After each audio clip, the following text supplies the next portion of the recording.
Hello everyone! In this video, I'm going to show you how to change your address in Bank of America app. The first thing you want to do is sign in to your Bank of America account. Once you're logged in, go to the top left corner and tap the menu icon. From there, look for Profile and then select Settings. Next, tap on Contact Information.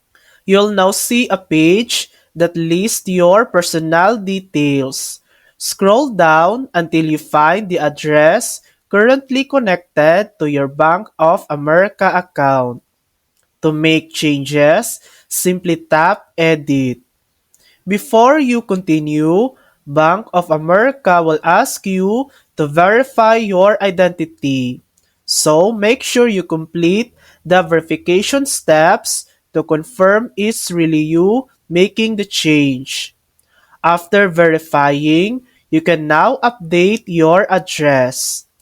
Once you're done entering the new details, tap Next to confirm. Your updated address should take effect within 24 hours.